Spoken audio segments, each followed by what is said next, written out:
Good morning and welcome back to Edgier Than Thou. Now, like many of you, I enjoy myself the occasional Star War. I like my spaceships and plasma swords and wizard magic as much as the next fellow. I know of people who would kill to own some of these, so don't you dare question my fan status. But ever since around 2014, 2015, Star Wars has become a weird cultural battleground. It seems to be the place that anti-SJWs live or die. And, well, admittedly, I think that Marvel has kind of taken Star Wars' place in recent discourse. It remains a point of contention. But today I want to respond to a YouTuber by the name of Jedwerd. I'm assuming that's like a portmanteau of Jedi and Edward or something like that. That's not me making fun of it or anything. If that is what it is, I think it's kind of cute. In particular, I want to respond to a couple of his videos on the dichotomy between Luke Skywalker and Rey. I can't call her a Sky. I can't do that. I can't say Rey Sky. I am not emotionally ready to say that. But in particular, this YouTuber doesn't seem like a complete piece of crap like some of the other people I've responded to, and so for that reason, I'm going to be generally more friendly and constructive than I might be in other videos. It is a little bit strange that he seems to talk about the Star Wars sequels like constantly and does like YouTube polls asking people whether they like, sequel characters or prequel characters more. And just on a statistical note, that can get kind of frustrating to me because it's like if you build your YouTube career around liking or disliking a particular thing, then the majority of your fans are obviously going to like or dislike that particular thing.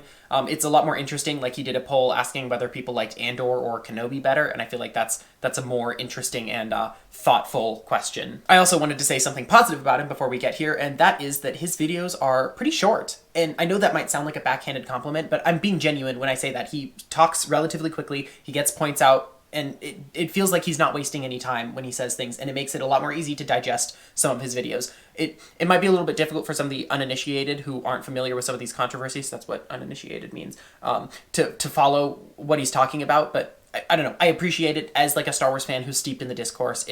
It helps. And yes, I understand the irony of complimenting his brevity as I extend this intro well past its welcome. But with that, I'm going to respond to his videos, You Just Hate Rey Because She's a Girl, and Why People Love Luke Skywalker and Hate Rey. This totals a little under 6 minutes of content, so hopefully it's not going to take me a year and a half. When I say that I don't like Rey, the most common response I get is that it's because I'm just a raging misogynist who can't stand the fact that a woman is taking the spotlight. Okay, I know it might be a little bit frustrating that I'm stopping the video this early, but I do feel the need to point out that when he says most of the responses that he gets, he's obviously talking about most of the critical responses. If you look at the comments under his videos, most of them are positive. He's not posting this video to thousands of subscribers who all hate his opinions. I also feel like this criticism is a little bit disingenuous. Usually people don't come all out and say, oh, you don't like Rey, you must be a raging misogynist. It usually it takes a little bit longer for things to develop to that point. I will readily acknowledge that people who are criticizing those who hate the sequel trilogy or hate Rey in particular can sometimes be a little bit callous in their responses, and sometimes I don't think that they really lay out what they're actually saying very well. So for the purpose of making my position and what I think a lot of other people's positions are quite clear, what I think most people are getting at when they say you don't like Rey because she's a girl is not that literally the fact that she's a girl makes you dislike her. It's the fact that people are unfair to Rey as a character and make criticisms of her that they would not make of male characters. This is particularly notable because unlike most other women in Star Wars, Rey is the main character of her trilogy, and as a result of that, I think she gets a lot more flack than some of the characters he's going to bring up a little bit later. And most Star Wars fans who don't like Rey have also been accused of sexism. The proper response to this is quite elegant, actually, and it goes something along the lines of reminding these people that some of the best characters in Star Wars are actually women, such as Princess Leia, Padme Amidala, or arguably one of the most popular Star Wars characters of all time, Ahsoka Tano. Okay, what are some things that all of these characters have in common? One, they all came out before the major rise of anti-SJW content on YouTube and in the culture broadly. Two, until some later stories, none of them are the primary character in their story. This particularly means that early on in their appearances, they often aren't the emotional center of the story. This is no less obvious than in Star Wars Episode 4 when Leia literally watches her planet get destroyed and it's like a passing thing. Like, it's almost not even brought up again. Meanwhile, we see Luke mourning the death of Obi-Wan Kenobi. If the portion of the community who don't like Rey are really such bigots, then wouldn't there be just as much, if not more, backlash against these characters since they've been around longer? Okay, this might just be a me thing, or maybe I'm totally forgetting it, but I feel like we don't usually use the word bigot to refer to misogynists. There are misogynists who I would argue are, bigoted, like Stefan Molyneux comes to mind, but, generally I feel like most of the, raging misogynists online tend to be straight dudes. I don't know. Could just be something I'm missing. It just feels like it's a weird term to use in this particular instance. But as I mentioned before, these characters came out before the major anti-SJW push against movies. And so what that means is a lot of these anti-SJW people grew up with these characters as kids, and so they have a nostalgic attachment to them. One of the most pervasive anti-woke, anti-SJW narratives is that modern movies are bad, while previous movies were good. The backlash and the criticism against Rey is so pronounced because a lot of these people who are criticizing them are just now coming into their own with film criticism. When they were kids, they weren't analyzing these things. They just loved the movies, they loved the characters because they liked watching them do things. Now they're really old enough to actively like and dislike movies, and as a result, media narratives about movies are affecting them more heavily. That's not to say that there aren't older or adult anti-SJW people, but I don't really think that changes the fact that a lot of the stuff that they like is stuff that came out before they really started analyzing and criticizing things. I mean, look at Princess Leia. She debuted in the 70s, when sexism was certainly more normal than it is today. He also mentions that sexism was more normalized in the 70s, and while that's true, the anti-SJW push against movies wasn't really a thing to the same degree that it is now. So yes, you're right, there probably was more passive sexism levied against Leia, at least I would imagine, but that wasn't like a cultural narrative at the time. I know it's hard for us to admit, but our opinions on movies are heavily shaped by cultural narratives and the broad discussions that we're having about them. That's not to say that you can't like or dislike a movie independent of what other people think about it, but it is something that definitely influences your opinion. Plenty of people used to enjoy reading Harry Potter and now don't enjoy reading it because of things that were said by the author or because of things that were pointed out to them in the story. And they may not have ever noticed those things were it not pointed out to them. The majority of Star Wars fans don't like Rey because she's a woman? I actually don't know how anyone can defend that argument. And also, maybe it's just me, but it feels pointless and honestly kind of disgusting to reduce a character's popularity down to their gender. Are you saying that people should love Rey because of the fact that she's a woman? That seems a little bit sexist to me, to be honest. So here he says it's a problem that people reduce a character's popularity down to their gender, and here I feel like he's just misunderstanding something. He's hearing people say you don't like Rey because she's a woman and assuming then the counter to that is that they like Rey because she's a woman, and that's just not the case. People who like Rey because of her gender generally like her because they think of her as a positive representative of women in movies, but that's a cultural thing. That's not them liking her because of her gender. That's them liking her because of her relation to gender politics now. And for all the keyboard warriors in the comments right now who are cracking their fingers about to get warmed up and get going, I'm not at all saying that there aren't sexists in the Star Wars community. Of course there are, but those people are in the vast minority. And this claim is just one that I feel like is really difficult to defend. The idea that these people are in the vast minority. There are several of them on YouTube with tens of thousands to hundreds of thousands to millions of subscribers, and they routinely get that many or more views on their videos. Obviously, this isn't data, but I've also met several of them in my lifetime. And I don't like spend a lot of time in Star Wars communities. I just like run into them in general conversation. That said, I'm going to make the bold claim that you can dislike Rey as a character without being a misogynist. That is a possible thing to do. And just because there are honestly a lot of misogynists in the Star Wars community, that does not mean that you have to be one of them. All right, now he wants us to go check out his other video, and because I listen to whatever anyone tells me on screen,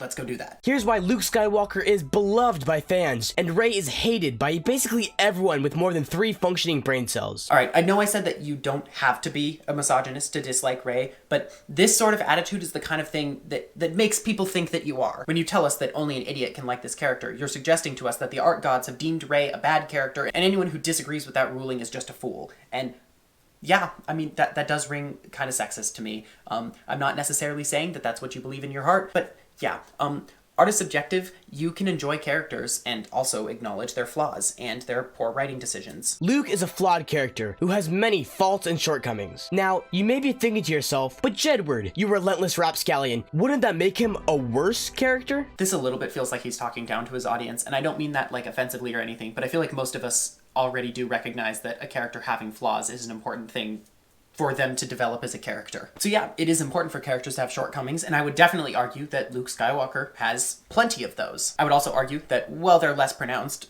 Rey also has some of those. I think the first 2 films in the sequel trilogy pretty well set up that Rey is going to have some sort of a call to the dark side, that she's going to be tempted to do bad things, because it really does feel like she has just kind of a different mindset than the other characters around her, and that she's willing to go a little bit farther than a lot of the protagonists of the earlier series. The big problem with this is that the third film just kind of assumes that that's like enough setup, and so then that's like the entire emotional core of the third movie is like, oh yeah, remember in the last 2 movies how she had a call to the dark side? Yeah, we're not going to elaborate on that any further. So if you were to call Rey a bad character in the third film, I would pretty much entirely agree with you.